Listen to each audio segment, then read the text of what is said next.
ce jour férié. Un autre hommage, celui rendu à Stéphane Béramel. Il y a 5 ans, il succombait à une attaque de requin devant les yeux de sa femme et son fils. La petite famille était en vacances à La Réunion. Mais aujourd'hui, personne n'a été oublié. Des fleurs et des pensées ont été envoyées à l'ensemble des victimes décédées ces 7 dernières années. À Saint-Paul, le reportage de Marie Redortier et Alix Catherine. Une couronne de fleurs remise à l'océan comme un ultime adieu à Stéphane Bellarème. Il y a 5 ans, jour pour jour, il perdait la vie ici, au large des Brisants, suite à une attaque de requin. Un drame qui a choqué et ému toute la Réunion. Je n'oublierai jamais, il y a 5 ans quand ça s'est passé, mon mari est surfeur et il voulait absolument surfer ce jour-là. Et j'ai eu un mauvais pressentiment, je lui ai dit non, non, je t'en supplie, n'y va pas. Donc pour moi ça a beaucoup de résonance parce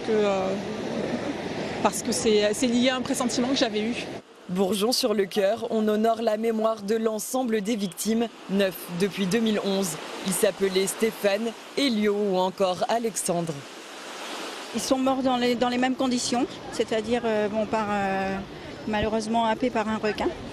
Et c'est une situation c'est une commémoration, donc je me dois d'être là, surtout même si je pense à Alexandre tous les jours de ma vie.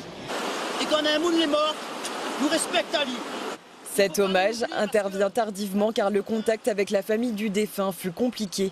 Après des années de bataille, l'association OPR obtient la photo de Stéphane Bellarème, permettant enfin de mettre un visage sur ce nom.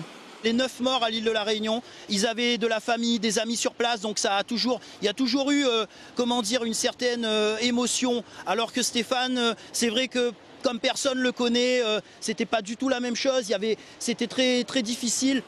Sous l'égide du beau-frère de la victime, Océan Prévention Réunion et un collectif de familles victimes d'attaques ont organisé cette cérémonie intime, sobre et hautement symbolique. L'occasion pour eux de rappeler que la crise requin perdure et n'est toujours pas solutionnée.